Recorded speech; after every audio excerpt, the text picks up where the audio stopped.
ready to podcast. Oh yeah. I said I'm ready to podcast.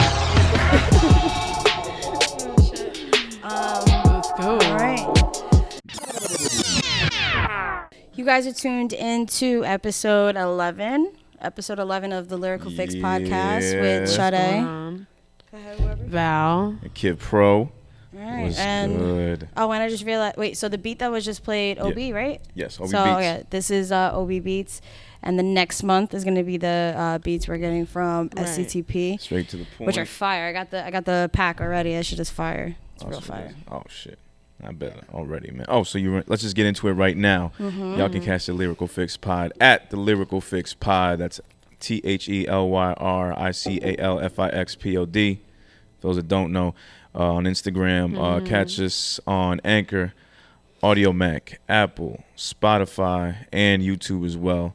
Make sure you're liking, you're commenting, you're rating, you're sharing, letting everybody know about this podcast. We're trying to get up here in these podcast streets. For sure. So guys, episode 11. How we feeling? We've made it this far. Yes. Feeling good about it. How's everybody's weekend? Everything's Or just week since we last caught up. pretty much everything's been good. I've been keeping a lot of focal point on what I really want to do in my life and stuff like that. My soul, I guess I'm trying to get my priorities straight, as they say. Okay. Because, you should focus on yourself if you're single, and I always recommend that to whoever's out there. So that's what I've been pretty much doing, whether that's meditation, whether that's refiguring what I got to do, or changing old habits into new habits. Well, you do the meditation stuff? I'm trying to. I'm just saying, whoever is out there, I don't necessarily do it. I thought you because you were talking about it. My bad. I thought you said you do it. I'm trying to get there, patience, right? I tried to do the meditation shit, but the meditation, I have no patience for it. My mind is like a different. It's always exactly. It's like racing. Us. It's like with creatives, our minds are always everywhere, and we're always picturing things and wondering. They always say the best things for creatives is meditation. Exactly. Like for any kind of person, definitely for creatives. You got to find somewhere to still the mind. Every now and then. Exactly. You know so get your thoughts in one get spot. On that. I need to try to Anybody get there. with So tips, shout out to us all up. the people who meditate out there. Kudos to you guys. Well, we all got different ways to meditate, you know what I mean? But the classic meditation thing, like just sitting still and like reciting a mantra or some sort, just breathing. I've gotten tips on it too. Yeah, I don't know if I could do that shit. That's exactly what I'm saying. I forgot who was it. I don't know if me and you were talking to them. Somebody said, it was Mojo Joe. Yeah, he said something about I think it was him. So something about like if you can envision just sit still and count, but try to see the numbers in your head. So you're kind of just focusing and zoning in on like one, and you see the number in your head and like the image, something like that. And then once you can't, that means you're trying to think try to focus on just that. Gotcha. And then my other friend who meditates, I forgot what she told me she does. But she just like focuses on something. So she'll just stare at like a candle, and then everything just kind of wipes away for her. So any tips, you can email lyricalfixpod@gmail.com, please. Yeah, definitely. That would be really much appreciated. But in general, like at the end of the day, what I'm saying is that this week, as a person who's single, and just saying that it's good to not be with all distractions and just be focused and chill and do what you want and just live. And if you want to do this, do that, but go after what you want to do in a sense. And surround yourself with that same amount of people and that same amount of energy. Yeah. And so that's exactly what happened this week. I'm grateful for all of the stuff that and all the people that I've got to get a little closer with, which shout out to Saint, shout out to the STC fam, straight to the point.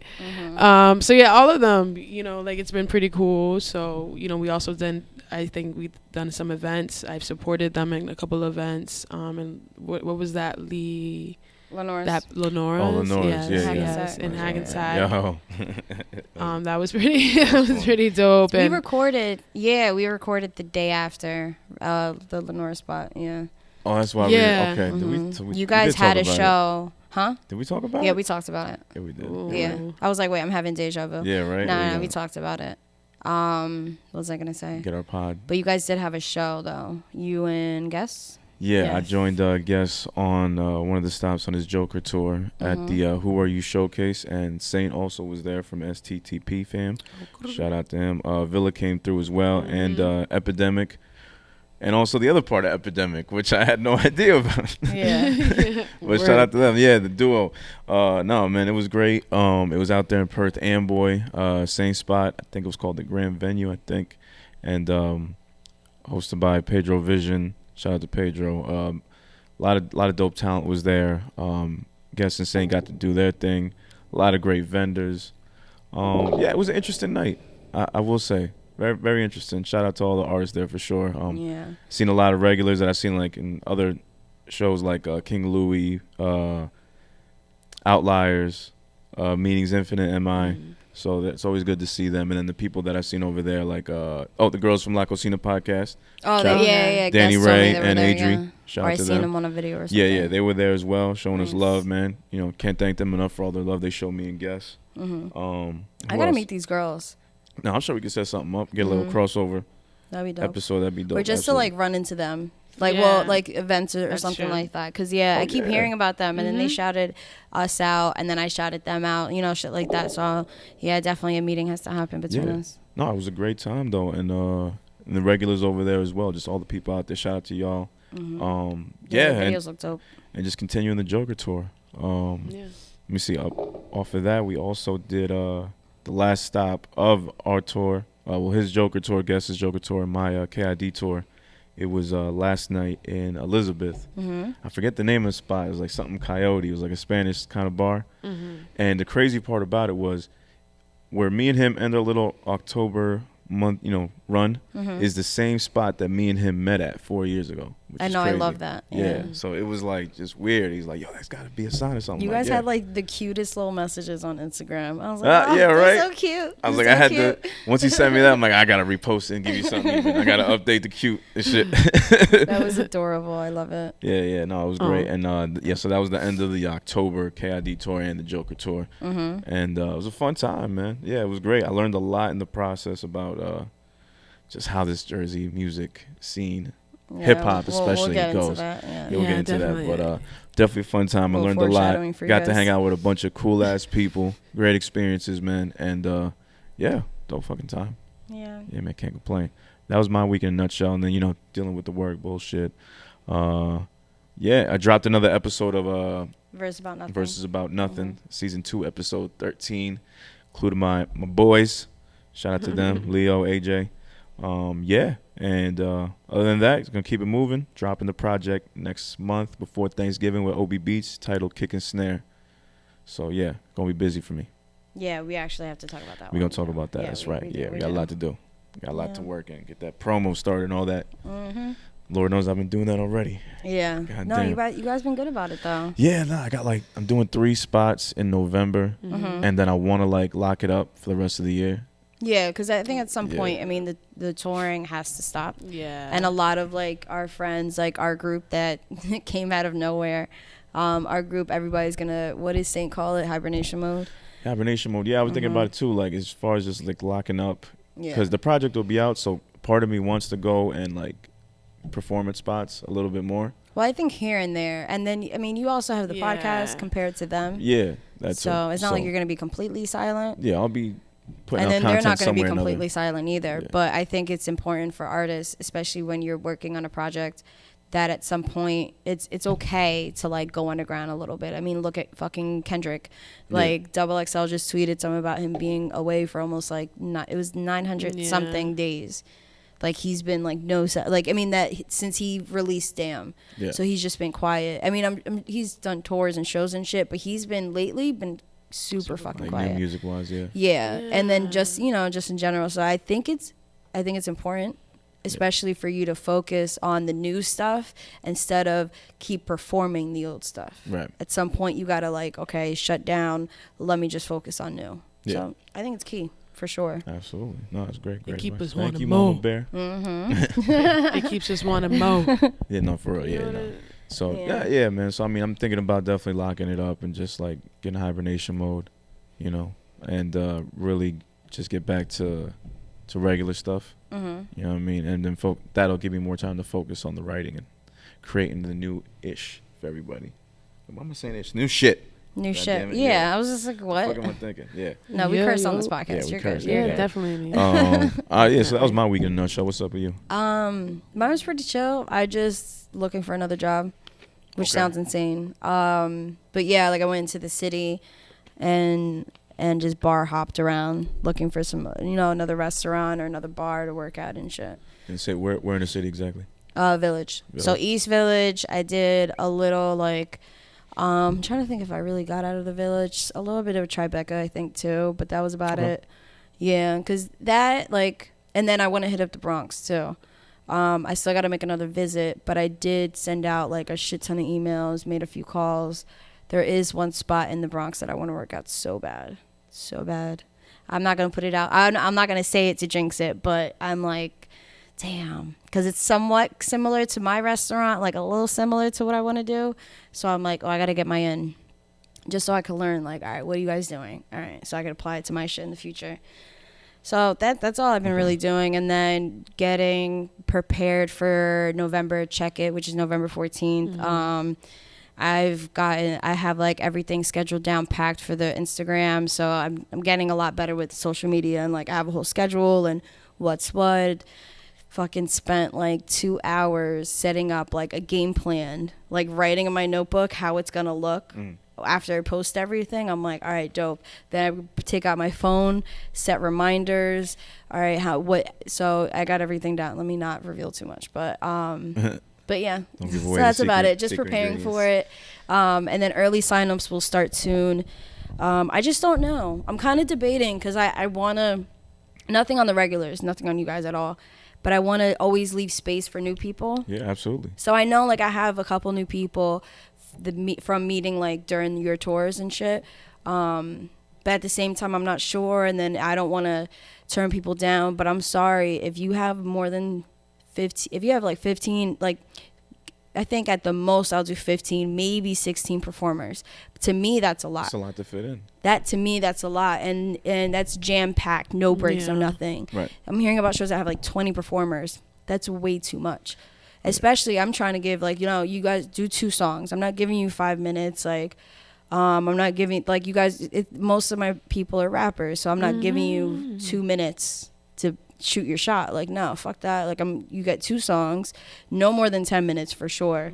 But I mean, I always try to, like, if it's too many people, then that means that it's just too jam-packed. Nobody wants to fucking hear it anymore. And then on top of it, it's like each person doesn't get enough time. Right. So then you got the people who talk a lot, who go up, and it's like, okay, just, all right, cool, we got it, just start. Guilty. All right. Yeah. No, you don't talk that much. You do like a healthy amount. When I do, I try to do you nice, do a healthy amount, and then you do it in between. So try to make sense. So it's not too bad.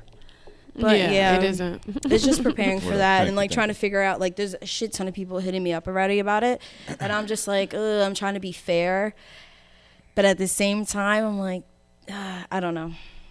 So, but it's a lot of new people that want to come up. Well, I guess it was a good problem to have. That's good. I mean, that's new people. No, it's good. Yeah. Clientele. Yeah, it's good problems. Yeah. It's not like I'm super stressed about it. My thing is that if they're new and they're going to be on it, because some of them are new and then they'll drop out last minute, or they won't have that flash drive, as we said, or we don't know if that's going to happen, or do you think that these new people are definitely about it? Well, there's no certainty. Yeah. In hip hop, there's never certainty, but like in the show, there's never certainty. I'm used to it now. I never have a problem. Like, especially I think once I passed like the first 6 months. And then, once I passed the first 6 months of the show, doing the show, it just became like, all right, no problem. That's why I rather book, not even book, but like give slots out to so I'll give 15 slots out. If only 12 people come, that's perfect. That means I can fit in like 2 smoke breaks. That means I can go to the bathroom. Like, that's cool. Like 15 people, when they come in, it gets to me too anxious because I'm like, damn, what if we run out of time? I gotta pay for more time. It's like shit like that. But I don't really have a problem with any of that, because it's like, you don't perform then. On to the next. There's always somebody in the crowd that wants to go up, and then I can always fit in like a freestyle section with Juvie. That's dope. That's right. Secret weapon. Oh yeah, no. At this point, I'm coming up on 2 years. I got backup plan on backup plan. So yeah, I'm never worried about that. The plug is prepared. It's like good problems now. It's good problems, like, you know, worrying about like I'm trying to fit the new people in and, you know, get the word out. It's like stuff like that. It's, you know, normal shit, I guess. Yeah. Nothing too much to front. But yeah, I've had like a slow, I guess, news week of my own shit, my personal stuff. Nothing crazy. That's what's up. Everybody's cool, maintaining, chilling. That's what's important, man. Mm-hmm. So, I guess the first thing we can get into, which is kind of some sad news, but it has to be brought up just because it's, you know, one of the bigger stories of the week. Our favorite granddad. I know. TV granddad, at least. John Witherspoon. Yep. You know.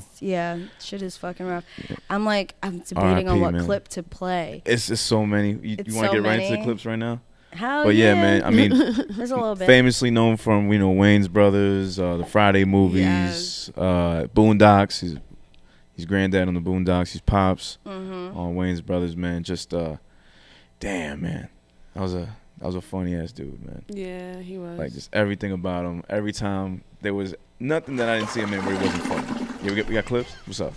Don't nobody go in the bathroom for about 45 minutes. I'm just saying, when Friday came out, fucking Friday came out, there's so many, like, I mean, you know, like I have one of my brothers I don't really talk to anymore. You know, he's doing his like loner shit right now, but this man will keep saying the lines like I wish I had a way to contact him, my brother, because he was like obsessed with Pops. I mean, John Witherspoon, but it's always gonna be Pops. He was obsessed. He'd be like 45. He'd be like 45 minutes, and then what was his other thing? When I think it's when Debo gets punched or some shit, and then they're talking about Ice Cube, and his sister's like, he think he the Mac. And Pop goes, macaroni. My brother would just be like, he think he the macaroni, just like walking around the house like fucking saying lines and shit, and then he would always sing this shit, always, like without high note. Always. My shit. With my love. I know. I had the video when it was the same episode, but at the end, so hot in here. At the end, when they have what's his name? When they have the Marlon and Sean, and they're singing it, and Marlon's like screaming into the crowd. That shit was funny. So you better run. Yeah, it's just damn, it's fucking rough. And everybody, like, it's just one of those things. And they were talking about doing a Friday reboot too, I think, with him in it, or he was down for it, I think. But I know Ice Cube said he was like he's like life is gonna be a lot less funny or some shit like that. Yeah, no, it was one of his quotes. He tweeted out. Yeah, man. Now, how could you not be, man? The whole community is, you know, just comedy community, hip hop community. Like, that was everybody's granddad, man. Just like, you know, rest in peace, Uncle Phil. Now it's just another one. I know. Rest in peace, Pops. It's kind of the same, like, feeling. Like, a lot of people grew up on him and his comedy and, like, the moments that he brought.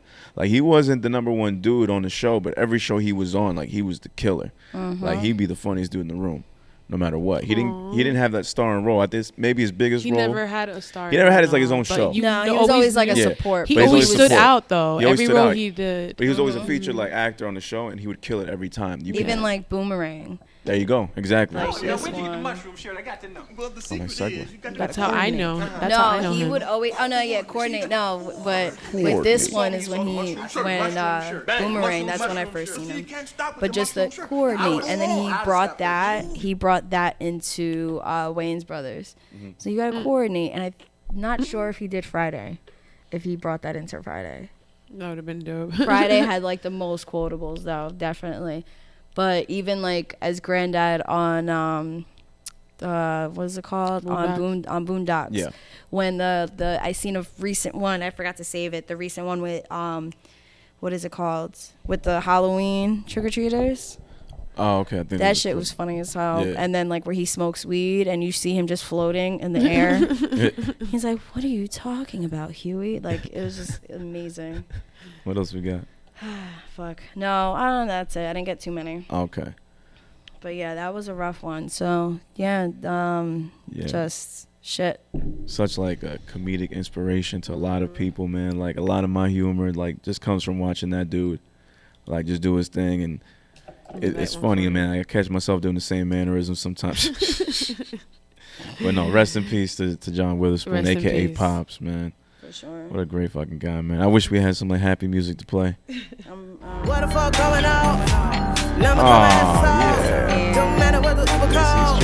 Already got the pennies up, yeah. Make sure you're ready for this royalty. Look what going running on the side of me. This is gonna be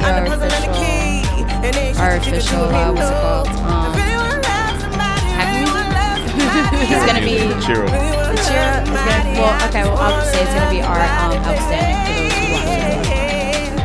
who watch it. We're not biting this. Just saying we need something to lighten up the mood. Just how can you not be happy when this bitch is on? Like, I love LB. Shout out LB. Great. I think this is probably my favorite, like my most favorite song when she performs. Yeah. She just be It going went crazy. in. She just be going in. I love it. First time I heard it went crazy. What happened? First time I heard I went crazy. Yeah. Saw her do it live. That was the first time when she performed. She did this song, and I was just all of a sudden I just started twerking. I was like in the middle of doing something, and I was like, oh shit, because then it was like in the first verse. But yeah, that shit was fucking fire. Shout out to LB the For Great. sure. God damn, man. LB. Go ahead, I was gonna say. All right, what else do you guys want to get into? I mean, you mentioned something about the T.I stuff. T. I mean, yeah, we can go from there to Ye. So yeah, T.I made a comment about the whole cancel culture, and let me find it real quick. Yeah, he made a comment. I forgot on what news thing, maybe even a roll up. What happened? I have no idea what you distracted me. I forgot what I was saying. He made a whole comment about the cancel culture and how like people are going around wearing Gucci, but they're gonna cancel Kanye, and like especially Gucci with the whole blackface thing. And I remember when that happened, it happened for like 2 seconds, and then after that, T.I.'s like, "Are y'all fucking serious? Yeah. Like, you're still rocking these Gucci belts and flashing and shit." When it was kind of like, okay, I thought this was agreed. So I think that was a pretty. God damn it, I lost it already. I already said it. We don't need a direct quote. That's pretty much what he said. So yeah, and I think, and he goes into talk about how he wasn't, I don't. There's an agreement. Like I don't agree with Kanye, but you can't negate the fact that he's an artist and he's like the most like phenomenal artist, and you can't take that away from him just because of his political views and the things in his positions. And T.I.'s pretty much saying like, I don't agree with the guy, but I'm not canceling him out. Like, y'all want to cancel Gucci and they had fucking blackface. Y'all don't want to cancel Gucci and they had blackface. So it's, that's pretty much what he was saying. Do you feel like, and this might sound stupid, do you feel like the people feel that same way about Gucci? Like, yeah, they might feel that way about black people, but they make some dope-ass clothes? The same way that T.I. is defending Kanye? Like, hey, I might not agree with his views, but he's a genius. People might think that, hey, you know what, that they might hate black people, But that, I don't know if it's too different, because like, I mean, when we, shit. I mean, the main thing is a person besides a brand versus a brand. Gucci's that cheap. Oh no, but just in the sense of like, No, I know what you mean. Well, yeah. Gucci, this is not like their first thing. Blackface wasn't their first thing. Oh yeah, of course. And like the clothing lines, like the high up clothing lines, it's always been a trend to steal from our culture. So I think that Classic. the blackface was definitely a slap in the face. Blackface, slap in the face, yeah. I definitely think it was a slap in the face. And I think it's something more to take personal than somebody's political views, because everybody has, for the most part, has political views. So you're canceling a man because his political views. Right. And because he's wearing a red hat. Right. I mean, granted, I get it, it's Trump, but like, it's not exact. It's like, this isn't Trump making the music. Right. This is somebody who just like, I understand. And like, people are, in like his wife's case, Kim, people are talking shit that the fact that she went to go talk to Trump and like she's standing with, but she's also said like I don't agree with his views, but she's also kind of using it to her advantage to get these people out of prison. So in that case, it's like, okay, so how do you separate it? And with Gucci, I think the blackface is more, that's just flat out like racist. And it's not that it's racist, it's like you're making fun of something. It's like if they had a commercial and it has something to do with like, you know, the N-word with the ER, that I'll never say. I'll say nigga, but I won't say the ER. Right. So it's like they're making a joke out of it, because the blackface, that shit is fucking serious. Oh yeah. So yeah. So I feel you on that. No, but as far as the cancel culture stuff, like, yeah, I expected that shit. No one was gonna cancel Gucci. Like, no. It was just a fad. It was like the cool thing to do for like 2 weeks to show like people like burning their shit. This is just another way to get clout, chasing clout on the gram.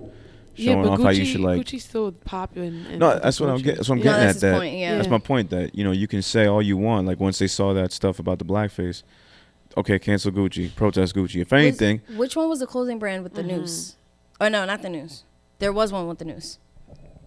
There was one with the noose. There wasn't with the noose. Like the face. It's a face noose. Mask. It was like a noose, but it was hanging down. Gucci so too, it was like a as necklace, but it was a rope, and it was just hanging down. The point was, a couple people argued about it. The meme spread like wildfire in these streets, and then nothing happened. But if anything, what it did was it got more promotion for Gucci. Yeah. And some people are even thinking that it's like it's a style of marketing, where these companies will like purposely do this type of shit just to incite outrage and shock value.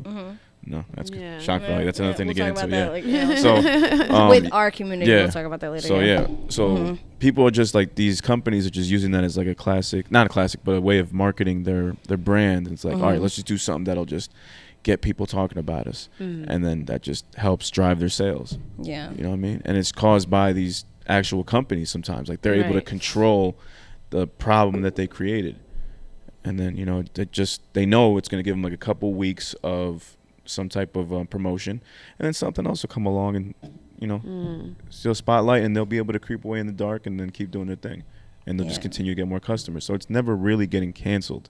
Something like that. There's just way too many people that love fucking Gucci. Exactly. It's just not and just happen. like the thought of being flashy. So it's, you gotta do some crazy shit. Yeah. But and somebody who paid for all of that, like all that shit, they're probably gonna be like, oh, I want to cancel, but then it's like, I bought all this stuff already. What am I gonna do? $500 belt. You really gonna throw that away?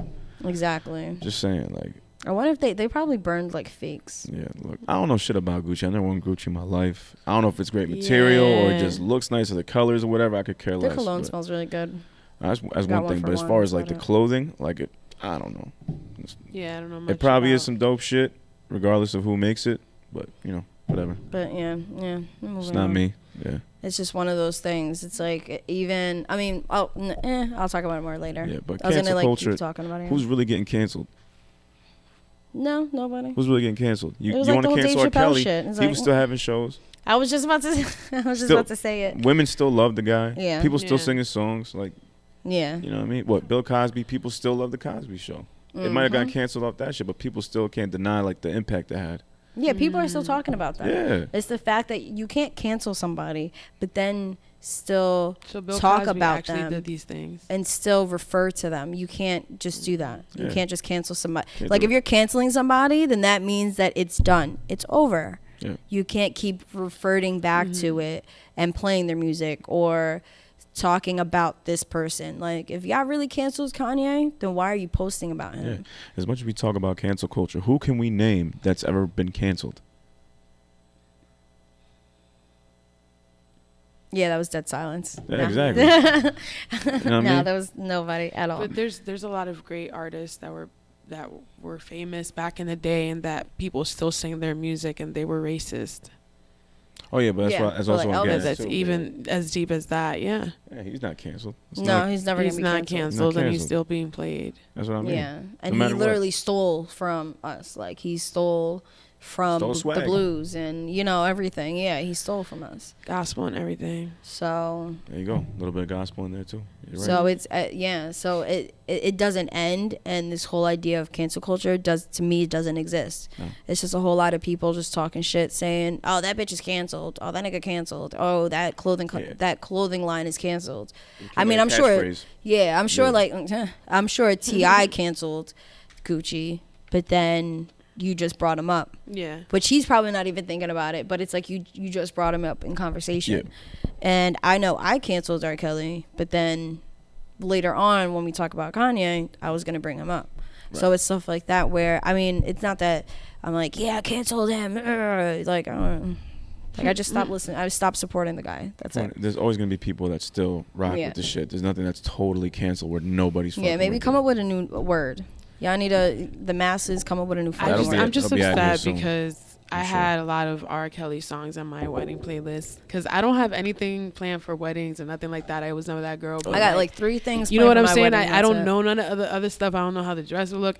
I just know my wedding playlist, and I had R. Kelly songs in there. I would not have R. Kelly. And wedding playlist now ever, on after any that, I'm like, damn, I can't even have them No, anymore. yeah. And then even at work sometimes, because we have the little jukebox or whatever, we'll all be working and then they'll randomly play because it has a automatic system. And then I'm like, damn, I can't be here. Like, I can't listen to this 'cause, like, there's times where I want to vibe to it. The party room in our job, I want to vibe to it. I'm like, no. No, one time I was like That's exactly I was how like I am. putting orders in, and then the song just came on. I don't remember what song it was, and then I just randomly, like, because I'm just putting somebody's order in, and then what I always do, I usually just sing as I'm doing it, and then I was like, ugh, God, ew, no. I was like, ugh.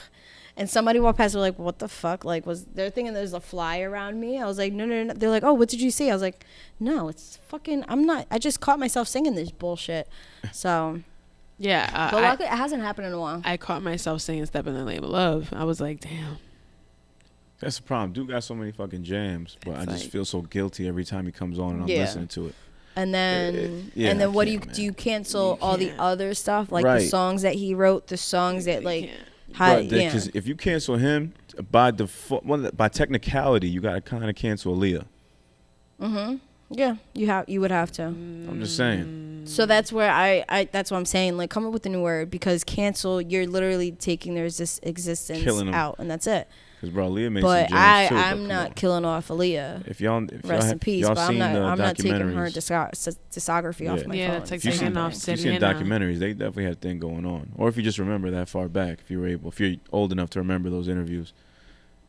I just don't listen to AJ None But a Number, because that kind of creeps me out a little bit. Creepy. It creeps me out years ago when I found out about it, and I was like, bro, every song now, ever since song. fucking episode 1 with the Katy Perry shit. Ever since that motherfucking thing, now every song I'm fucking examining. I examine the lyrics and everything. My thing is this, it's just when it comes to this whole thing and like to get off of R. Kelly, like there's so many more people that we could be fucking canceling or like would want to cancel, including politics. Well, I'm sticking to music. Yeah. I'm just sticking to music. But politics, you could fucking cancel all of them, please. Anyway, but when it comes to music, the industry is so fucking dirty that you would have to cancel everybody. You don't know. Just because the R. Kelly shit became public, just because Kanye decided to walk out the house with a red hat, he could have kept his mouth shut. Or R. Kelly could have decided something else as a psychopath to collect something else besides recording. Right. Like recordings. And because people like that always got to collect something. And that's the shit that fucks them up. But he decided to collect tapes, which got him caught. So it's like, if nobody knew about that, think about all the other people that finesse the shit, who are doing what R. Kelly's doing, who support Trump, who voted for Trump, but are not walking around with a red hat or actually announcing that they support him in this industry. Mm-hmm. So it's like, you want to go around and cancel all these people, but there's a whole bunch of other people that got skeletons in their closets that are not saying shit. Yeah, that are doing way worse shit. Right. So, and I'm sure some of those girls were fucking legal that R. Kelly was fucking with. Imagine all these other motherfuckers they're all probably the same age. They're all teens. Something like that. It's like it's not public. But the fact of the matter is that these little girls at the end of the day are starstruck by these people. Like if I was 13 and I saw Chris Brown and he wanted to, I'm not fucking Chris Brown at 13. I'm just saying, like that's. I'm just saying. That's what these little girls are going through, like on some serious shit. No, I did have this girl that's attack what me if you about listen that to shit. if you watch the Surviving R. Kelly documentary, that's some real shit. But at the end of the day, this girl said these little girls were like, "Oh, I was 14 when I met him, and I just liked him." I know. I was a fan. They're starstruck. So that's all they saw when they met him. No, and that's what I'm saying. Besides the point. Yeah, because I wasn't trying to talk about R. Kelly. No, I'm not. I'm not talking about R. Kelly. I'm talking about most of all these topics is that they're a higher superior. They know connections. You know, they're deep in the music industry. They're a benefit. So if I'm a teen. And I want to be up there too because it seems cool. And oh my God, I know the person that works with Chris Brown. Or oh my God, you're like easily manipulated. You easily get manipulated, and that's what I'm saying. Maybe they didn't want it, but maybe half the case they did want that. You know what I'm saying? Like on some real. That's some other shit. My point is just you can't. There's no point in canceling. Can't cancel. So I don't care. I don't care if the victims are starstruck. I don't care if they're old as fuck. I don't care if they're girls or boys. It doesn't matter. I mean, the victims do care. I'm sorry. The victims do care. I mean, I do care about that. But it's like you're canceling somebody just because it's public, but you don't know what these other motherfuckers are doing. Can't be done. Can't nobody get canceled. Exactly. Nobody. So I think that's pretty much unanimous. You can't fucking cancel nobody. Definitely. And we're back.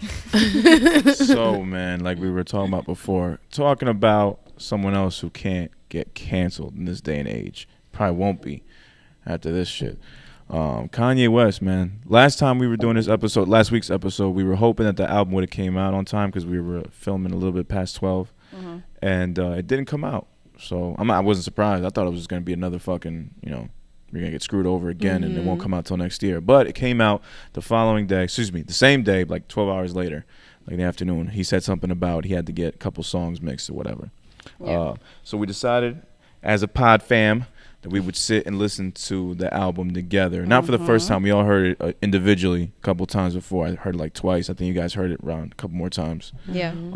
So we'd hear it one more time before we started filming today's episode.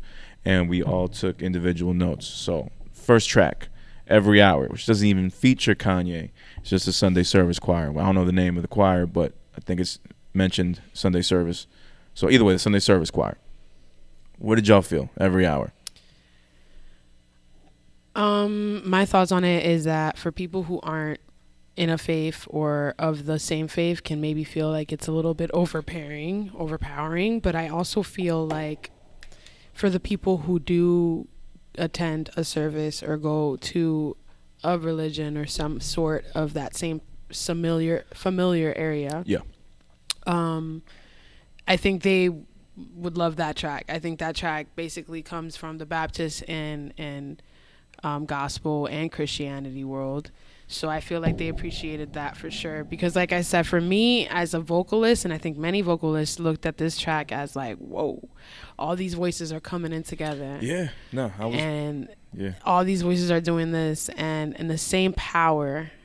All of them probably powerhouses. Like, imagine 13 Jennifer Hudson in one room. Oh, yeah, cream in the crowd. And you definitely got that. For sure. Oh, they weren't fucking around. And, that's exactly what you hear on that track. And you feel it every hour. I'm like, yes, take me there. Like, I imagine Kanye is smart enough to get, like, the best of the best singers. Like, for that type of, gospel setting. And, Absolutely. like, with a choir like that, like, there's nothing to hate on this song. I wrote that down, like choir, you can't lose. Right. No, it gives you that feeling. It's just like that overwhelming feeling about it. It's really good. And it does set the tone for the album. I will say that. Yeah, so as far as an intro, it wasn't too long. It was somewhat catchy, but really what I focused on there was the voices. Yeah. Like, even though there was keys, a piano accompanying them, their voices really stole the show. So the choir killed it. Like, you wouldn't even need Kanye on that. Like, that was perfect. The layers on it. Oh, that shit was beautiful. Yeah. Lets you know that this is going to be about some Jesus stuff. Right. If the name didn't already catch you. That type of stuff. All right. So 2. I don't know how to pronounce it. Sela? Salah? Yeah. Salah? Okay. Salah. Epic ass drums. Heavy bass. The choir continued again. Can't fail. Ye's flow was unique. Couple bars in there. I wasn't impressed. Wasn't Ye's best verses. But with what he was doing, I feel like he's kind of limited with the content. Yeah. But he still had a couple lines in there, and a couple Right. flows that I kind of enjoyed. I feel like the transitions made it intriguing for me in this song because I didn't expect the choir to come out of nowhere with that instant, like, we here. Because normally in songs like that, they prep you, they kind of take you there, and we're going to keep going up, But this was kind of like, dun, hallelujah. I'm like, okay. Right, No, the but it's hallelujah part. Attention. So that's what intrigued me into this song, and that's why I liked it. And not only that, but there was harmony in that transition, and it was just purely vocals for a second. Maybe there was like that boom, boom, to make it more effect. But I think that takes us back to even classical era or the Mozart or whatever eras. And I think he's probably bringing that little thing back with the whole him dropping off these 2 albums. But this one, like I said, gave me Life of Pablo feels that I expected.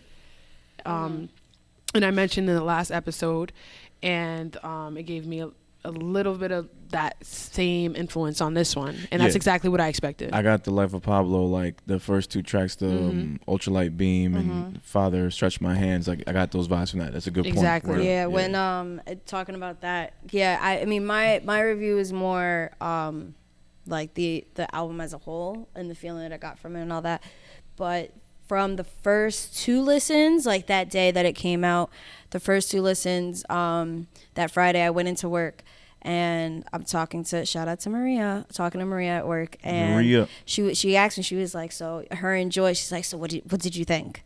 Like, and Maria didn't hear it, and I don't know if Joy did either. And right away, because I mean, a lot of people come to me, especially if it's like Kanye shit, and they're like, what did you think? What did you think? And I was like, I can't. Like I can't, after just 2 listens, no, like I can't just give a review. I was like, I will say this. To me, it's Ultralight Beam meets Jesus Walks. Yeah. Okay.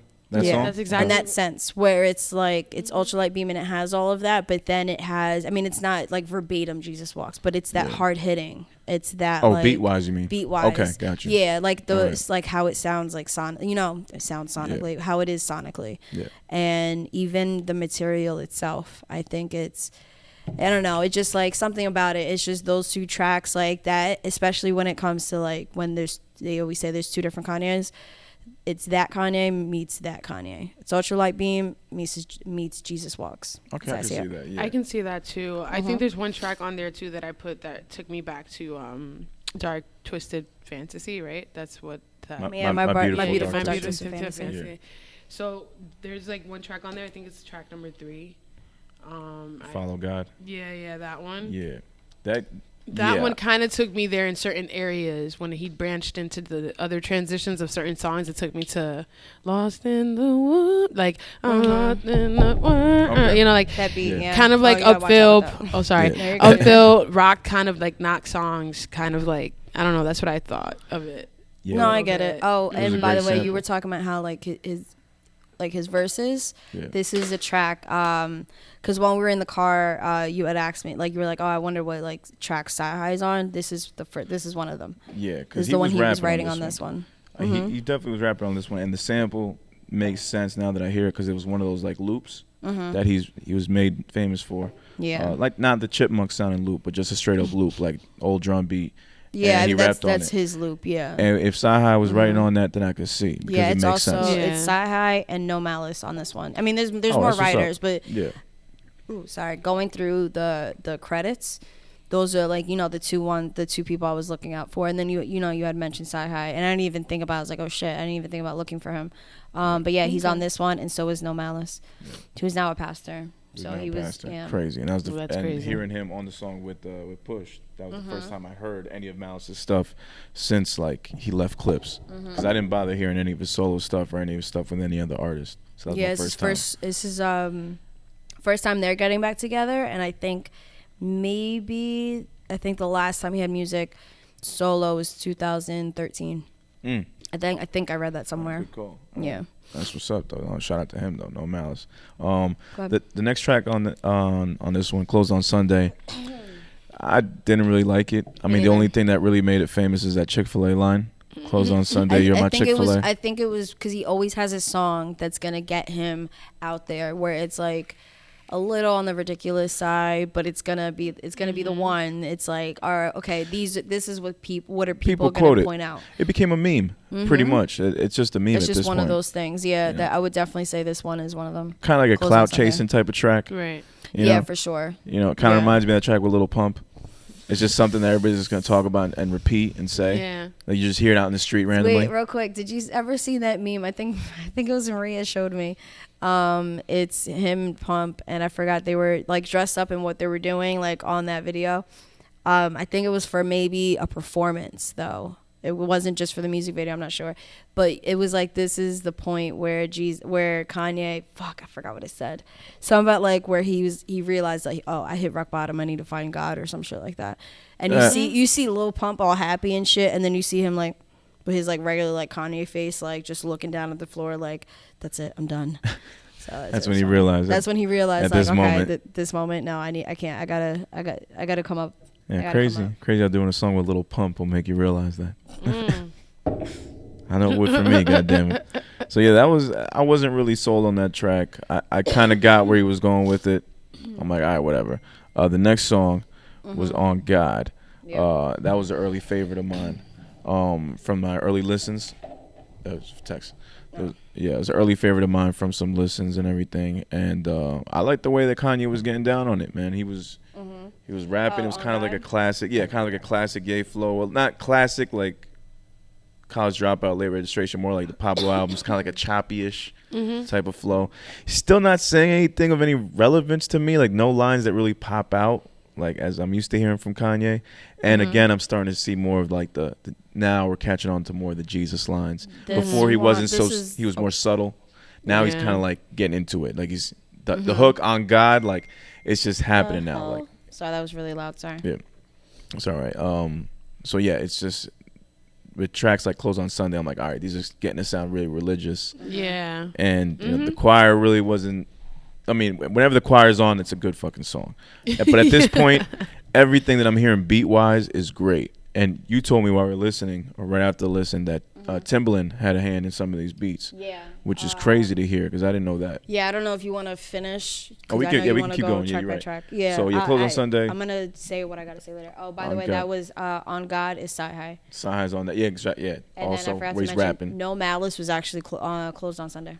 Closed on Sunday? Jeez, my Chick-fil-A. Jeez, come on, Malice. All right. I'm hoping that part wasn't Malice, because I just thought that was kind of corny. Which track number are we on? We're on 6. On 6? Oh, yeah. So I passed it. So Timbaland was on track 4. I forgot which one that was. Yeah, track 4 definitely was on track Closed 4. on Sunday. What? Yeah, no, you don't really 4, hear him. He clearly, on that. I think what I put is that he's clearly stating like a white flag through his lyrics, like leave my family alone. Yeah, and that's where he makes the comments about social media. I basically found my place and my happy place, and I think we should not be in a place of judgment and just stop. You know, that's what I got from track number 4. Closed on Sunday. But pretty much the whole other rest of the album within itself, I basically got be careful, look to God, let your storms go through, be grateful of the work that you do, even if you don't see it. That's pretty much the message that I keep getting from the consistent tracks, from lyrically wise. So in a sense, I guess on a motivational speaking level, you can use this as a guide to help you, uplift you on whatever it is that you're going through, whether it be storms, whether it be trials or tribulations. If you find aid in that, or if you find some kind of segue or some kind of escape in that, then listen to it. But if it's too much for you and you just be like, nah, this is not for me, I can see how people just wouldn't want to vibe with it. Oh yeah, without a doubt. Yeah, those are all my comments for later. My first 2 listens, I was like, man, I don't know if I can. I don't know if I should get into my comments. But hearing it in your car just now before we started, with the speakers, man, I don't know, it just gave me a different vibe, because I heard it in my speakers, but I was also driving. I was driving and I was using the GPS, so I was kind of focused on the road. But that's when I like to hear music anyways. I guess my speakers just ain't as good. They're definitely not. But this time around was crazy. Okay. Sorry. So that was now one of my favorite tracks is the one after On God with On God. Everything We Need with Ty Dolla $ign. Yo. Now Ty sounds pretty much he sounds great on pretty much everything. Like I haven't really heard a whack Ty track, especially when he's featuring on the hook. Great like fucking beat. effortless. Yeah. Great beat. The little ooh hook. I can see that being catchy, people singing that. And this one definitely felt like the quote unquote radio single. Like if he was gonna promote this and push it on radio, like the classic way of promoting an album, this would be the single. Yeah, no, Like it would I can be. see this as a Especially video. with Ty on it. Ty is just This a is radio easy. fucking like machine. And I Right. think I didn't check the time, but I'm pretty sure it's under 3 minutes, or at least under 3.5. So it's like that perfect radio time. It's 2 verses, very short verses from Kanye, like Yeah, less than 16s, and then the Ty Dolla $ign hook really like takes it. and then It's this gotta is go. Everything We Need, right? Everything We Need. Sky Track High 6. is on the. This is his third song. Yeah, so it's like definitely a radio single, and just like one of the Timbaland, too. more catchy Yeah. tracks. Definitely. So I enjoyed that one. Number 7, Water. Ann Clemens Yeah, was, Water was on that. amazing. I love Wada. Ann Clemens' Water. incredible voice. You Yeah, add in the like choir water. again on top Wish of Ann Joy was Clemens. here. Well, too. Like a newborn daughter. Yeah, man. That's And what then I feel like doing. So to fucking myself good. and Honey. you add the choir again. So You can't fucking lose. good. Yeah. Can't fail with the No. choir. Accompanying him. No, you can't. Had a real religious feeling, but I just was not feeling the verse when Kanye said, Jesus this, Jesus that, Jesus that. And I can see where that would rub people the wrong way. Exactly. That's what I was saying. It's for people who don't flow. follow it. Yeah, But I'll make even- my That same comments later. fave. Even if it was, he could have been saying Allah, he could have been saying Biggie, he could have been saying nigga.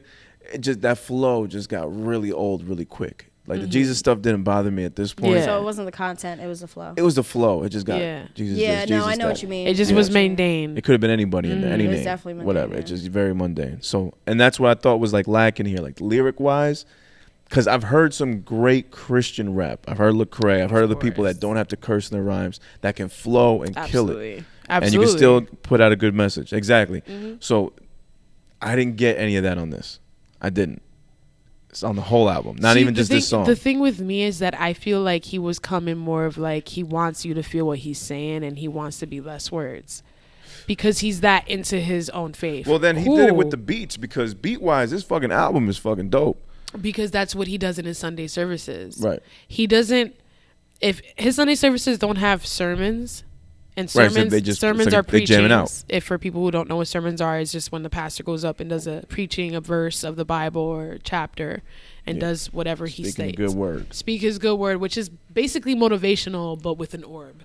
But Yeah. anyways, so like an orb of whatever you follow. So that's what he's basically doing in this thing. Yeah. I think he's channeling that same higher power that he praises. Yeah.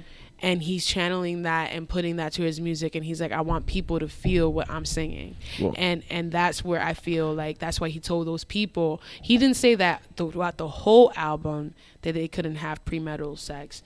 He said that sometimes in certain songs he would have them not have premarital sex. Oh, okay. Well, I'm sure the quote was taken out of Right. context Yeah, definitely. anyway. We didn't listen to the whole interview. We just heard a snippet. So No, we're of just course. as guilty as Of everybody course. else of making a narrative about it. Definitely. But yeah, lyric-wise, I've heard better Christian rap. Yeah. I agree 100%. Beat-wise, I don't think I've heard better Christian rap. On I'll that say part. I'm not sure, but he also went in to say that in the past, because to him, where people found it like ridiculous, it was kind of like, listen, in other albums that I've made, I make producers or whoever's working on the album, listen, if you're going to work on this, you can't work on anything else. Like I want 100% of you. So I Yeah. think in that sense, it was like we're gonna be on the same page.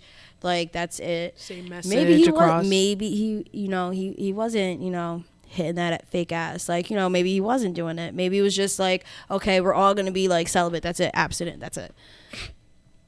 I don't know. I'm There's not, some groups I'm not that be out judging. there. I'm so serious. They're judging. definitely out Nigga. there. But Yeah. no, but It's true. No, I'm not. I don't want Crazy. to rear off of Kanye. Yeah. So I'm just saying Wow. like that was one of the because he in the interview with Zayn that I didn't get to mention it last week. All the quotes that I got from it, he did say that. Hold on, should I make some? He did say that, yeah, he's like, it to me, it was like, yeah, like I've asked other producers. To him, it was the same thing. Like I've asked producers not to work on other projects while you're working with me, while you're working on this, which is understandable at the same time. Like, I get it. I do. He fucking makes heat. So if you're part of it, you're part of it. Yeah, he is.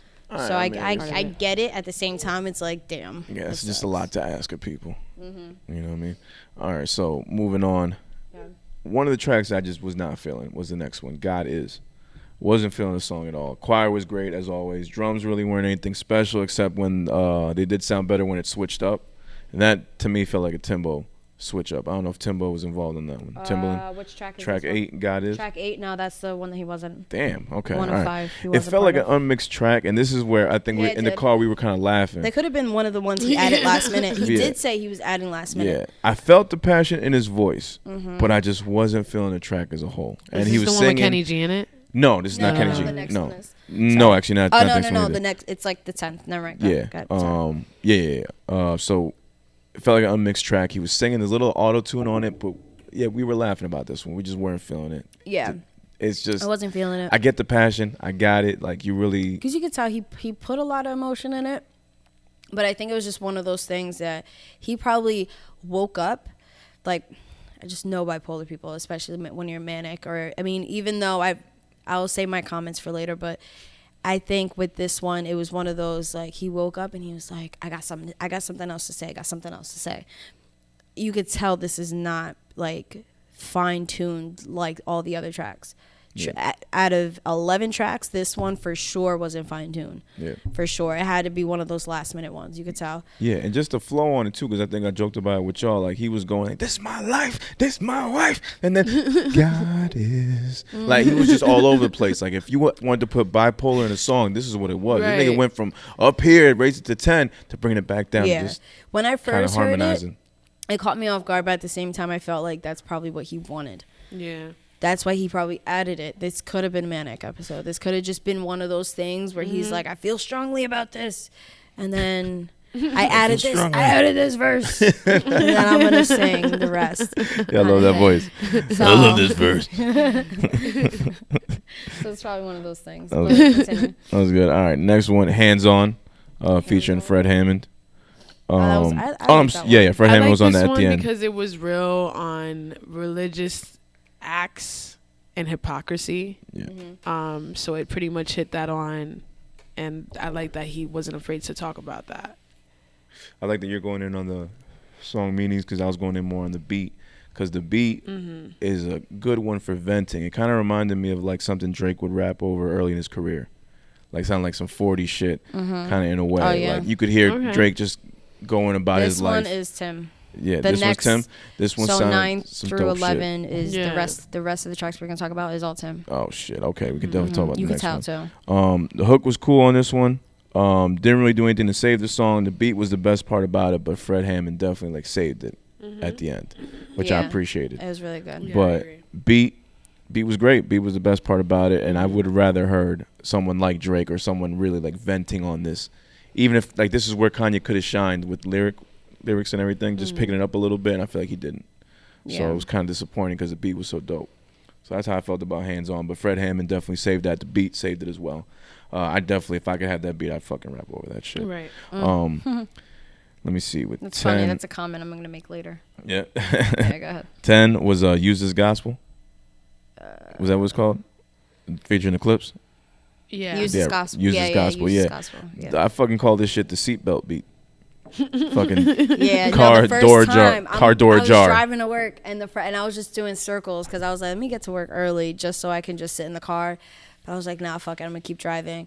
And I looked, I was like, I got my seatbelt on, and I look at the passenger because usually if my purse is heavy enough, if I bring one of my big shits at work, okay. Yeah, the passenger thing goes off. So I was looking, I was like, that's not going off. What is that? And then I look at I was like, it's the fucking beat. I was like, mute. It's the motherfucking beat. Unmute. I was like, scared what the fuck? Shit out of me. Yeah. Ding, ging, ging, ging, ging, ging, ging, ging. And I'm like, all right, yeah, where are we going with this? And then Kanye does his hook. I'm waiting for the verse to come in. It was just a hook. And then Pusha T delivers what I think was the best verse on the album. You know what I mean? Just, yeah. Okay, No. all right, you disagree. That's fine. That's what we're here for. I'm not saying I disagree. I'm just like, ooh, shots fired. No shots fired. It's just, but No, I would it is, expect. Yeah. I would definitely. expect on a Kanye album if Pusha T's guest verse on it, Pusha's no, probably it's gonna gonna be have fucking top fire. 3 verses. Yeah. Like- So it's not. It wasn't. Yeah, like it a wasn't. Surprise. That was a surprise. That's why Okay. when we were in the car and you started, I was like, no. You had to run it back, yeah, because Yeah, I I was wasn't. just like, Pusha's on Because it. I went back, I'm like, did Kanye have a verse on this? yeah. because Yeah, I we wasn't had to run it sure. back. But then it was just the fucking hook. So it I was, think it would have been dope if he decided to rap on it, it especially. would have Yeah. been dope, but just enough to have the clips on it. Like that's enough for me. Like if I was Kanye and I was producing an album and it was my comeback or It was whatever probably album, mainly for Yeah. them. and I got the clips, I'll probably leave it on. Yeah. Like I've heard Right. like the Tyler album, Flower Boy. There was a song where it's just Lil Wayne, just a verse. Yeah, that I remember. Yeah. You know what I mean? Like that was a good if album. you can get a Wayne verse, why not? Yeah, go ahead, take the shit for you. Yeah, I'm good. and No Malice. Yeah, As soon as I was like, oh my god, yeah, that was really sounded good. great. And I always laughed about it. Sometimes in the clip songs, I could never tell who was who. I could never tell. And this is one of those cases. I thought Malice went first. No, I could tell that was Push. I think because by now my ear is accustomed to Push. That's what it is now. But at because first, I couldn't compared tell. to then, I mean, I didn't. Not that I didn't know who Push was, but it was just clips, and I'm Yeah. like, I know they're the brothers, but I can't fucking tell who's. Like, I always had to go on. Back then, I didn't have. It wasn't Genius. I used. It was just like Google, like looking up the Yeah, lyrics. just look up track. Just lyrics, looking up yeah. the track. Yeah, and I was like, I can't tell who the fuck is who. Now, I mean, I could tell, Yo, but Push is a little bit more, I think, fine tuned than No Malice. Yo, niggas, He's websites, been rapping a lot long. Well, you know, Yeah. he didn't take a break. all them fucking really. websites, they was fucking up lyrics back in the day before Genius. Oh yeah, Oh, it was the worst. that shit used to fucking bug me out. They could One never get time that I shit like right. I emailed in. I went to the I was like, where is this fucking a contact one? And I was like, your fucking lyrics are wrong. That was wrong, buddy. I forgot exactly what I said, but I definitely emailed in like several of your listings are wrong. You might want to check up on that. Oh, but Yeah. besides clips, Kenny motherfucking G. Ooh, Kenny J. Yo, Yeah. killed the fucking I'm flute always solo. down for a set. That was Yo, man, killed that was it. fire. Copied the melody, everything of the hook. That was my favorite part of the Dope whole part. entire song. That's what's up. I'm a jazz head, so I loved it all. Okay, all right. Yeah, so he killed that shit. And then the beat came right back in, which was dope too. That was So it was a nice fire. little way to ride out the shit. Yeah. And then after that was the outro. I didn't catch the name. Shit's off. What was the name of the Oh. outro? Ugh, but I forgot. Let me see. Jesus is Lord, Jesus is Lord. which was like So super short. if you didn't want to remind It's us just already, outro. yeah, super short outro, but the horns in that motherfucker were great. A lot of Yeah, Jesus that's- talk. And yeah, in case you didn't know, the album was about Jesus. He was letting you know then and there. Yeah, You know? and you know what? After listening to the album, like I said, Yeah, let's get into that's As a whole, what Overall, do you think? yeah. Overall that's now. literally I'm what I ready. stated before. Is that I felt like it You guys was let me just know. a lot of a clear message. Go ahead, because Oh, I no, already no, yeah, stated when- what it was. Oh yeah, but we're so- gonna let you go last then. Yeah, no, go. Continue. She's revving up. Yeah. The knees are rubbing. Wait. They could probably see it. That's right, they can see it. No, because the whole time I'm just bouncing. I'm Palms just like, sweaty. yeah. Oh my God. Go ahead. No, I basically said about I said about the whole entire album Mm-hmm. before is that I feel like he was just basically coming across that message where it's like, you know, whatever you're going through, whatever it is, just look to the higher, whoever it is. But he was basically talking on his religion and his influence. So it's a very biased album when it comes down to religion wise, because Okay. maybe some people don't follow or vibe with that. So yeah, sure. You're coming across on that religion or whatever you follow onto. This is what I want to get across. I hope people find hope and faith, and it's a good positive one. But a lot of people will probably feel like, oh, you're shoving your shit down my throat. You know what I Yeah. mean, or something like that. Yeah, if you don't like Jesus, this album is not for you. Right. So, I'll you know, say that warning. much. But for people who've been raised on it, you know, that's nothing new. And this is This is our album and whatever. And they're so soul bathing in it. I tried some to- people are, some people aren't. You know what I mean? Yeah, this third listen, I came into it with like sitting with y'all. I'm like, all right, I'm gonna hear this as someone who does not give a fuck about religion, doesn't see it in any way, shape, or form, just a music head, and this is gonna be my official first time hearing it. And I will say, it definitely helps when you hear it in a place with great speakers. I'll say that much. That helps a lot. And it made me focus more, at least this listen, on the instrumentation, on just everything that was going on, the beats. I peeped that too. Because the lyrics just were not catching me. So when I hear it again, I'm definitely going to focus more on the lyrics, definitely pay attention to who was writing, and not focus so much on like the song structure, just what he's saying. but so I can catch more of your vibe. But I definitely thought about that he was definitely talking about Jesus, definitely talking about religion and his faith and just keeping positive. There wasn't really any dark moments in the album. 27 minutes, very digestible. Again, with the choir, you can't really fucking lose when you have a choir, especially a choir of that skill. Great fucking music. Kanye always comes with beats. He's never slacking on beats. I mean, maybe a couple albums here and there, like the Yeezus had a couple questionable ones, but for the most part, he's on point. He really hasn't lost a step, hasn't missed a step as far as a beat goes. Yeah. You know, he did work with other producers. I didn't know Timbaland was involved. But not his best album, not his worst. Yeah, I could say the same. It's pretty much there. I just don't feel like, I don't know if people are gonna listen to it or not. That's my thing. If you, like I said, if it's too, you're gonna cancel or not. Is it too religious? Is it shoving religion down your throat? Yeah, it is. Is it too much where you can't appreciate the other shit? No, you can still appreciate the beats and you can still ride to it. Like I said, it's not too long of an album. And if you like the choir shit, then you can fuck with it. So yeah. So now Sade, grand finale. That was actually really good because it's what I'm talking about. Okay. So I already mentioned the Ultralight Beam meets Jesus Walks. And then, by the second listen, that's what I thought about. Because right away you get the Ultralight Beam vibes and like him continuing that. But I think when he, with the beat and everyone. I was just checking. I was like, what's going on? And then when, like, with the beats and some of the content, like, not even the content, but the way he approaches the content reminded me a little of Jesus Walks, where he talks about social media and, like, my wife and, all that shit and, like, hypocrisy and shit like that. I think that's where the Jesus Walks energy kind of comes from.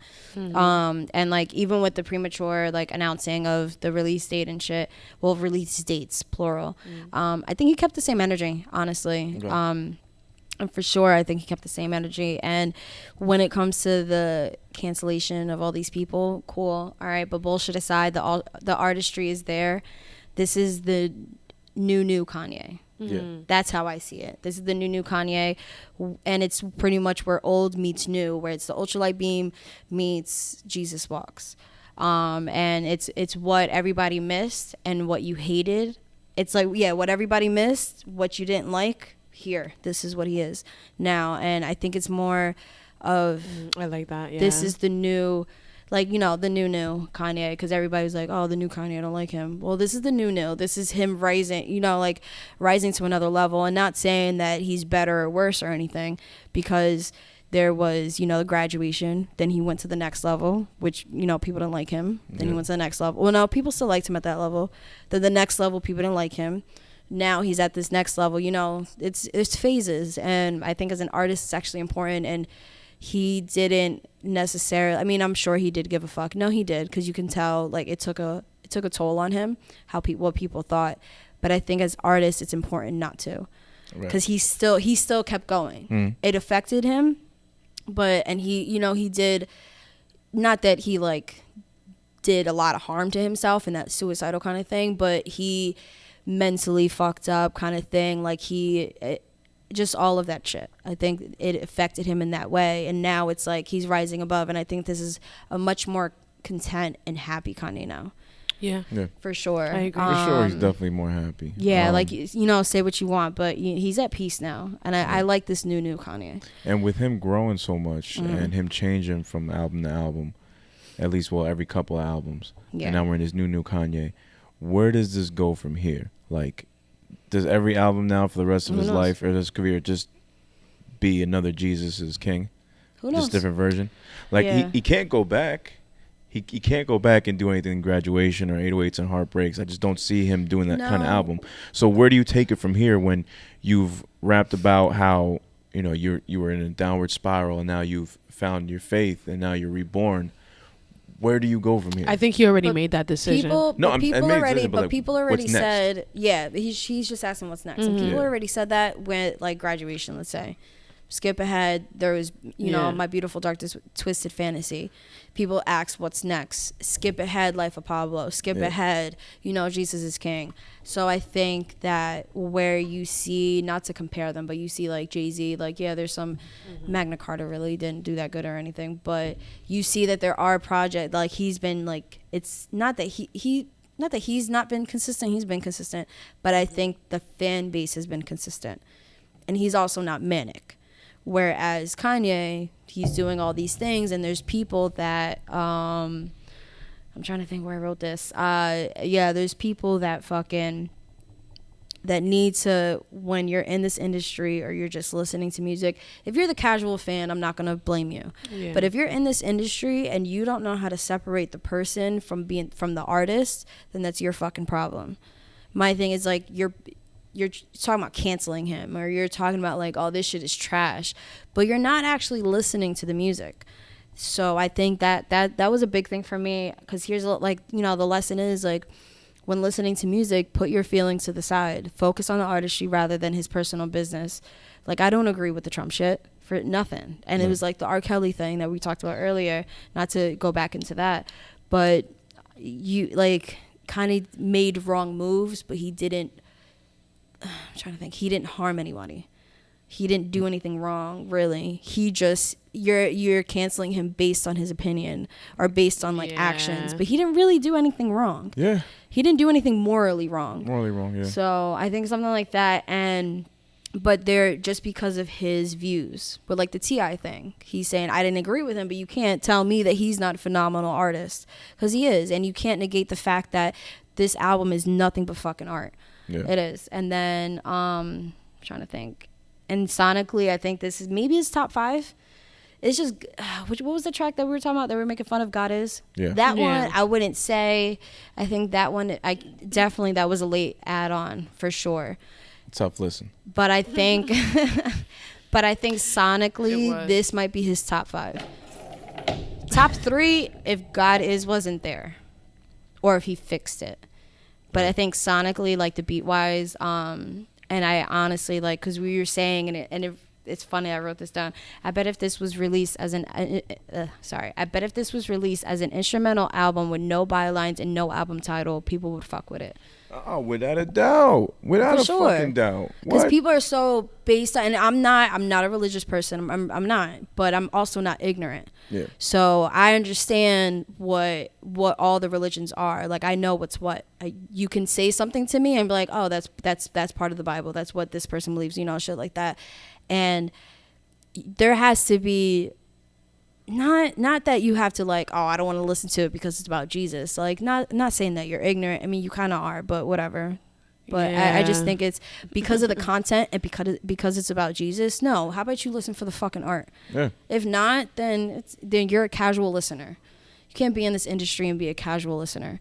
So for you to negate the fact because of the content, and then it's no different than someone rapping like replace Jesus with coke, replace Jesus with money, replace Jesus with women. Yeah, no, he just happens to be talking about and he said it. I think it was a Zane Lowe or maybe what was that, the nigga in Cali, Big Boy, yeah. In one of those, he said, he's like, I'm not trying to convert. And you can tell, like, I think it's a consistent conceptual project. This isn't an album with the intention to convert. This is an album in the purest form of art by people who have a common belief. That's it. Yeah, man. Yeah, that's pretty much what I got from it. Aww. Yeah. That was cute. That was sweet. I like that.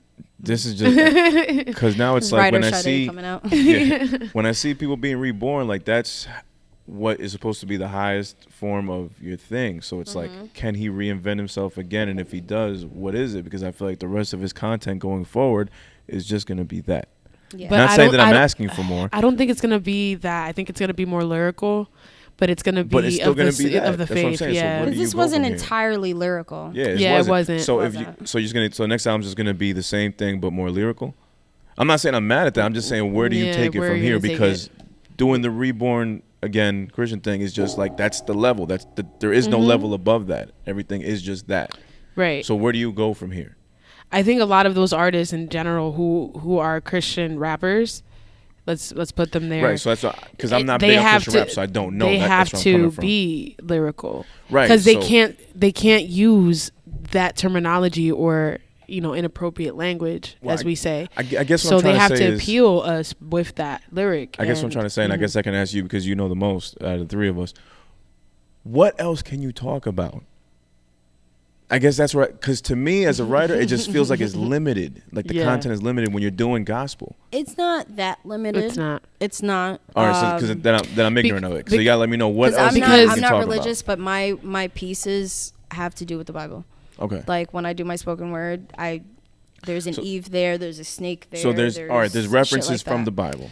Well, the thing with me is that with gospel and with Christianity, period, the genre, I use it to heal my wounds.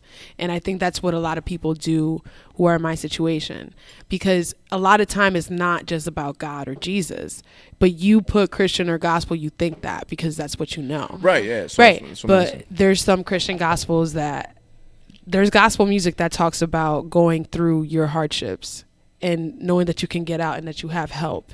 And those words in a lyric, like, will your heart and soul say yes? Like, there's something deep about that.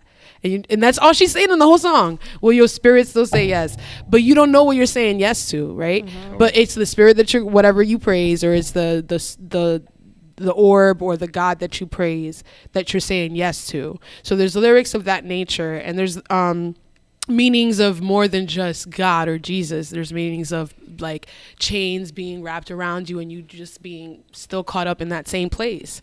It's kind of like country when it has like a storyline. Country genre has a lot of storylines. The same thing with gospel and Christianity. Well, I guess it just goes to me that I'm gonna have to listen to more or catch other artists and just see how they move in that section, because to me it just seems very limited. Because the way I see it is, when you group it like that, it's like when, not to give these people a color, but when people outside of our culture, when they look in and they're just when they look in and they say like, oh, it's just about, women, like hoes, and it's only about drugs and shit like that. Right, they probably think that about us too. That's what I'm saying. When they look into our culture and they're seeing that, that they're looking at the surface and they're saying, well, what more do you got to talk about? You just talking about drugs. You just talking about women, shit like that.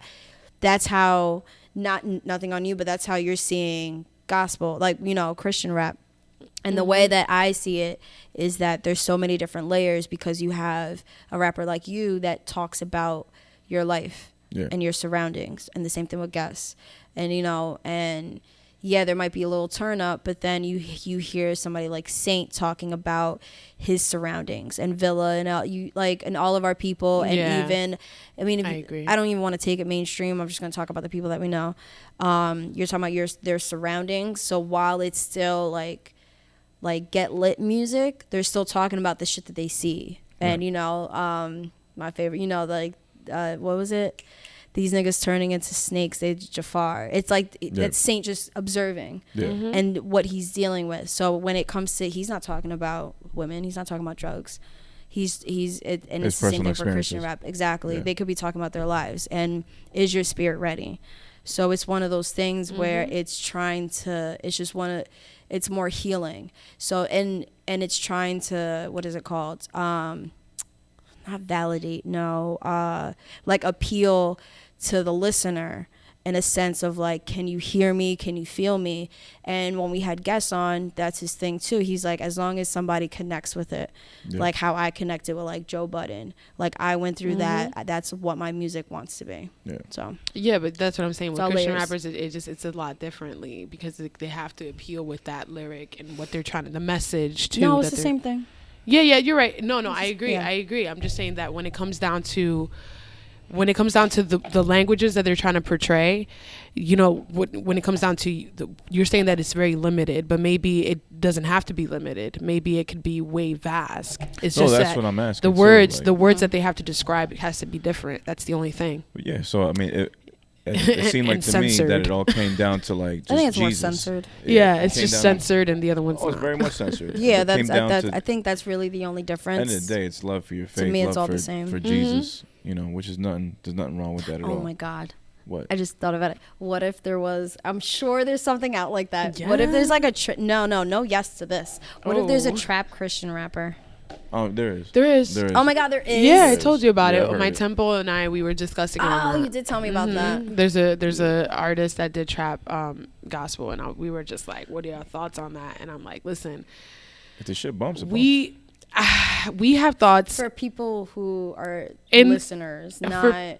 Yeah, go ahead. Yeah, go for ahead. people who are in religions, they feel like maybe a lot of us in the Christianity world are too much converting I into remember that. That was a good talk. into the worldly world. Mm-hmm. And worldly music to us was music that was negative, that promoted or enhanced anger, enhanced temptation, Right. things that enhanced your sin in a sense. Yeah. And not bring you closer to the spirituality aspect or focus on you, which I feel like in religion, whatever religion you're in, because I've been a part of a couple, okay, in my time, and raised in a couple.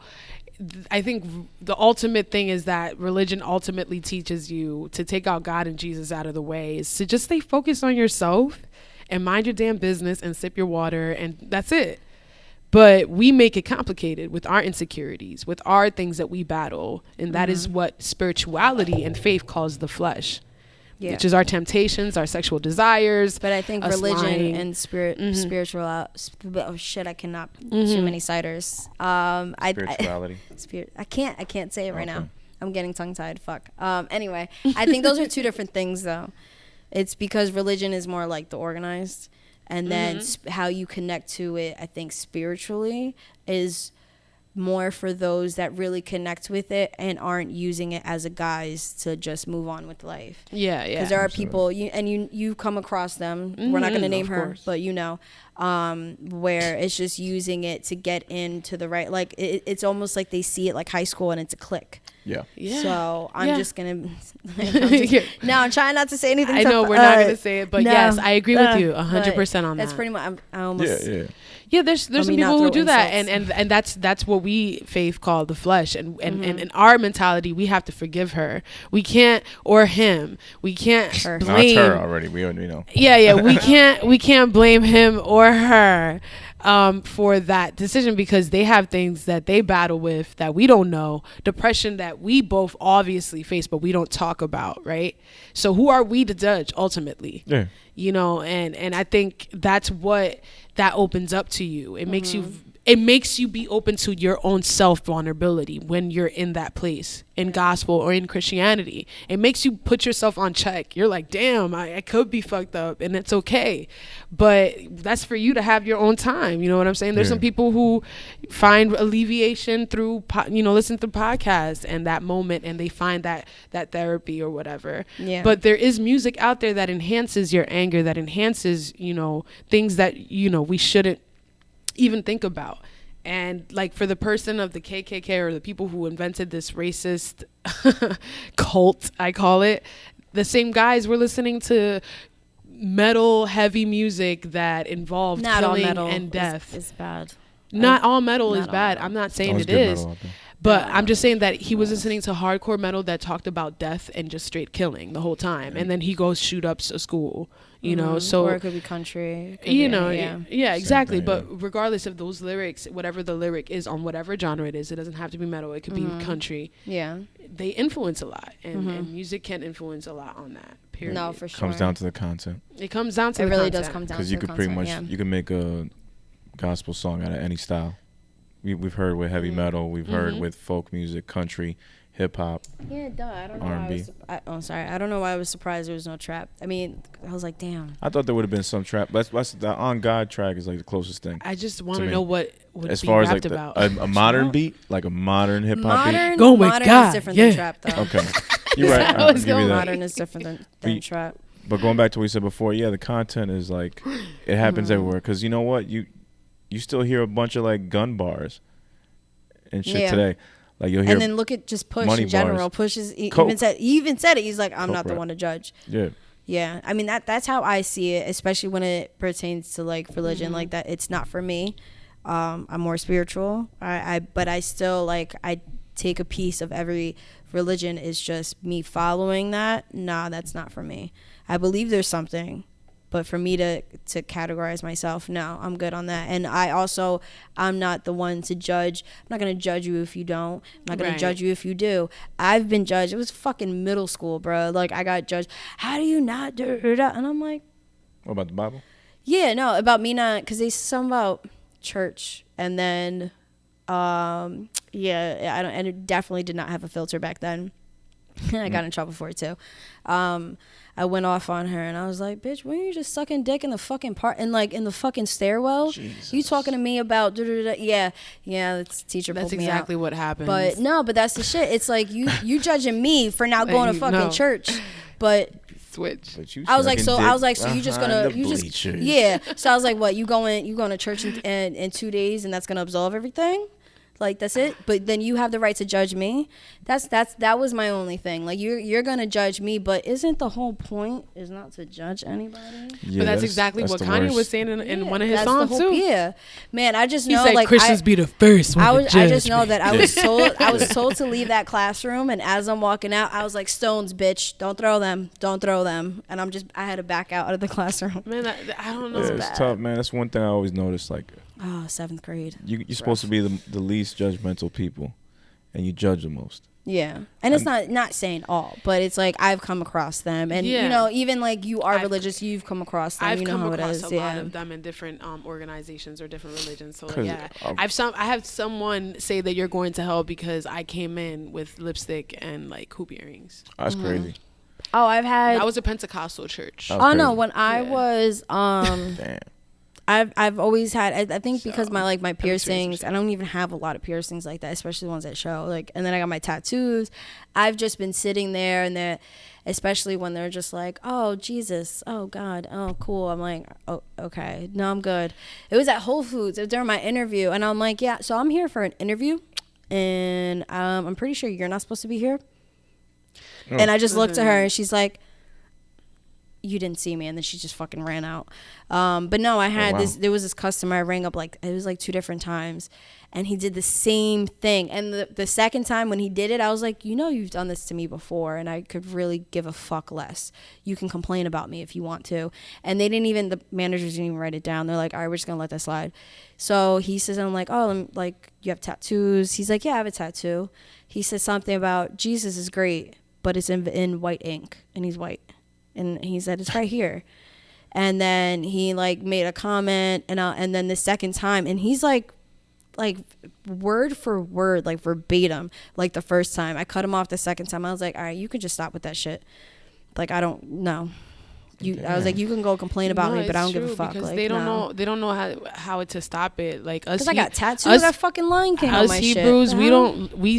we don't see it that way, man. Like, we follow it for what we follow it. And if it says not to judge, we don't judge. If it says not to do that, not all though. But no, you're not right. Not all you Jews. No, I'm not talking about Jews. I'm talking about the Hebrews. Okay, not all Jews, but the Messianic Jews. I guess those are the ones. Those are the Jews for Jesus. The what Jews? The Messianic Jews. Jews for Jesus. Jews for Jesus. Jews don't even consider us Jews because we're Jews for Jesus. I'm trying not to make any comments right now. J for J. I'm holding back, I promise. You Jews are something else. So sorry, my bad. No, but at the end of the day, like, I apologize to the Jews. Out of every religion I've been a part of, I've been just about the show. Like, come on, get up, sister. How you doing, brother? It's like, it's so fake. And I just never felt genuine or real because I felt like we were always trying to meet a perfect part. The perfect image. That's what I'm saying, man. We always try to fit this perfect thing that we too hard to do. And we're trying too hard not to be, and we like fight to not be ourselves, but we can be ourselves. Maybe He's I'm not ignorant, saying but I just don't get it. There's just that we a can't lot of be people, ourselves. Yeah, but it doesn't matter to me what the religion is. It goes on the person. So that's probably where, and I will admit, that's probably where I did fall short. I already made my decision, and I'm firm with it. This is who I am. But when it comes to like when I made that original decision when I was younger, not to, because my mom gave us the freedom to, like, all our kids, like, do whatever, believe what you want, do whatever you want kind of thing.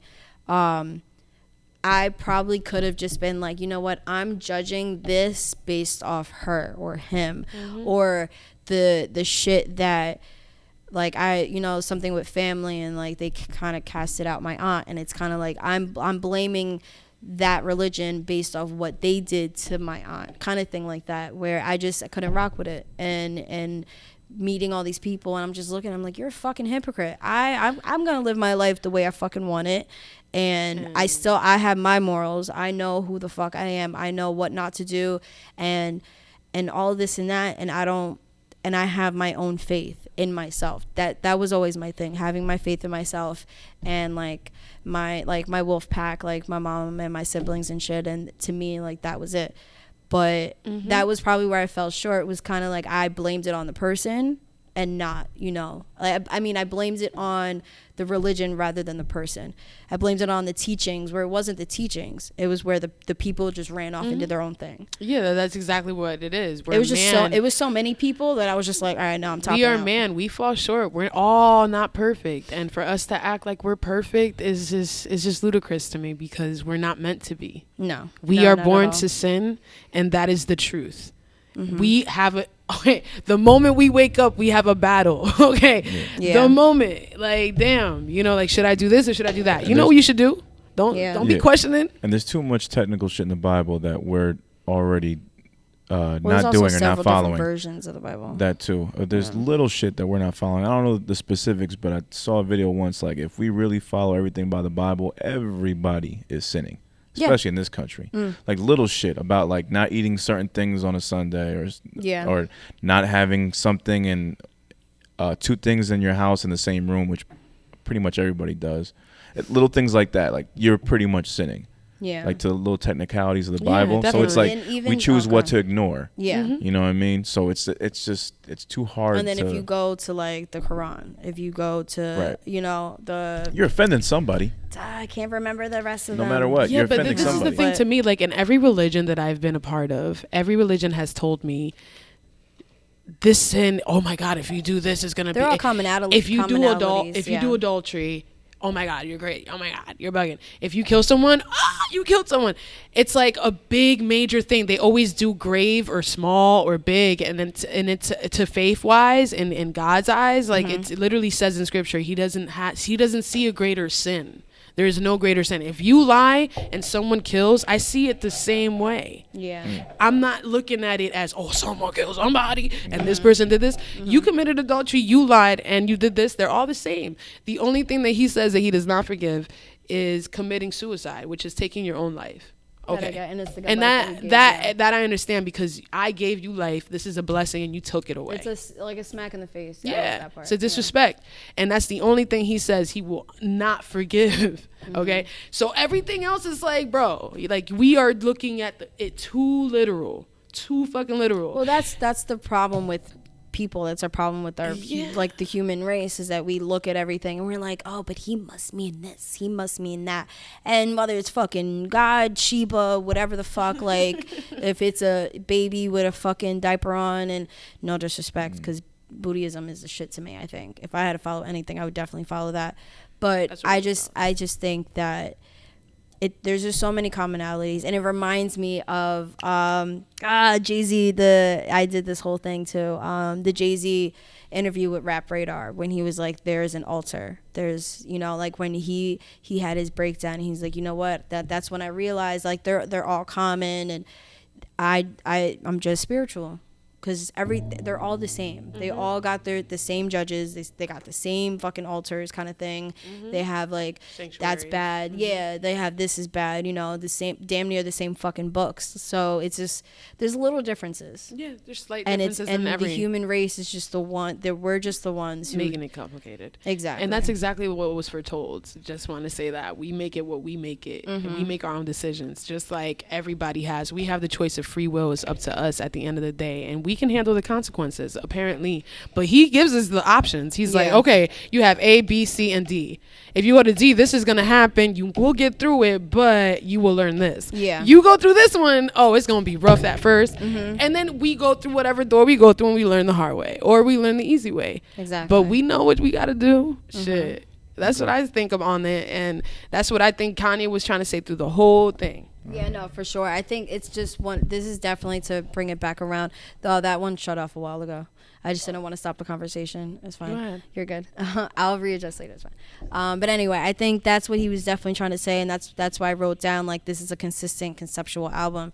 Is that, I mean, it's Kanye talking about his feelings on an album. That's nothing new, but it's just the consistency of it. And he kept the same energy, just like these interviews. It's nothing different. And I just think like it's him saying, this is who I am, take it or leave it, and that's it. And this is who I believe in, take it or leave it, that's it. I'm not trying to you listen to it, you don't. I'm not trying to convert you. This is just how I see it. Yeah, you guys are hypocrites, but it's not in the sense that, I mean, he's judging. He is, and nobody could really. It's like everybody knows. We're all aware. I mean, if you're not aware, then you're, I don't know, ignorant. That social media is just, yeah, you're ignorant. That social media just ruins everything. It does. Oh, I think it's, yeah. Like, I mean, in the case, like, with artists and stuff like that, like, we tried to use it to, you know, I mean, he did a promo run, and he did those 2 interviews. That's going to be on social media. So it's knowing how to use it to your advantage, and his wife uses that shit like 24/7. So it's knowing how to use it to your advantage, but at the same time not getting lost into it. And I think that's what he's trying to say about that. And like, hypocrites, if you're gonna judge, if you're gonna be a hypocrite, like, get the fuck out of here, kind of thing. Like, just live your life, let other people live their lives, and that's it. I think that for sure. Fair enough. I think that's a good little nice little bow to tie on the Kanye stuff. Yeah, that was really good. That was Yeah, good. I didn't want to stop it. That So when was- the camera died, That was a lyrical breakdown. the camera died. I was just like, oh shit, never mind. That was definitely a lyrical breakdown. Welcome on the to the Kanye album. Lyrical We might do that Fix. again with another big album. The next Yeah, big album that definitely. comes out. Oh, for sure. And we'll We gather in my definitely do car. As We'll usual. gather in the car As and give a usual. listen. But hopefully it's around 30 minutes. No, it was way longer. Sorry for the listeners. But I hope you guys enjoyed that content. Yeah. All right, so- break for that? Yeah. All right, guys, we are back. My punching's not as cool as pros, but we're back. So for the next topic, hold on real quick, let me get this thing ready. So for the next topic, we're gonna be talking about just things we've been noticing.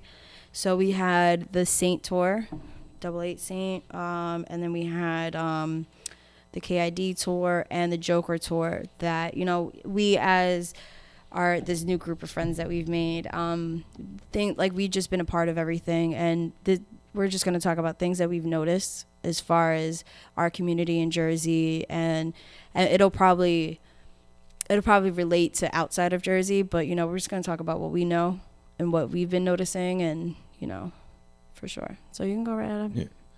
Yeah, no, I wasn't sure if we wanted to just play the audio samples that we have. Oh, yeah. Or, Okay, actually, yeah, perfect. I already forgot what we were going to do. I was like, oh, shit. All right, so this is where we're going to play Saint from STTP.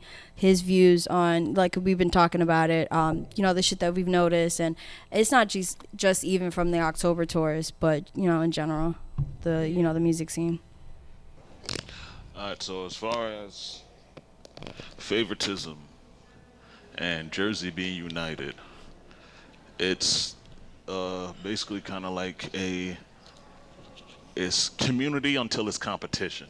That's how I see it as. Everyone wants to kind of be cool and be friendly, especially if they respect you and they want to be around, and there's people who want to know you just in case, and there's people that just don't want to fuck with you out of really insecurities that they have. And it's fucking crazy.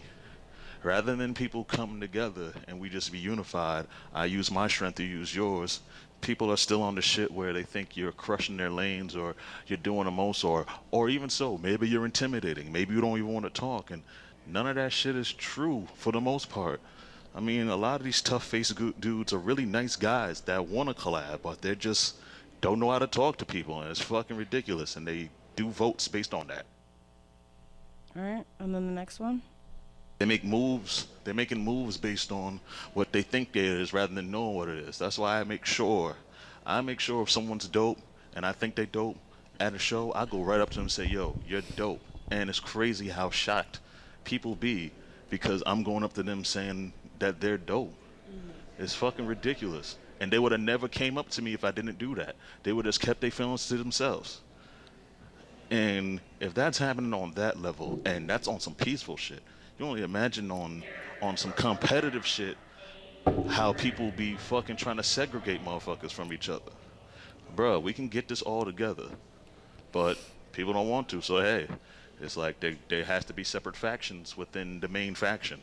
You know, it's like a big old mall. Jersey's like a big old mall. There's a bunch of department stores. Some stores fuck with others, some stores don't. It's fucked up,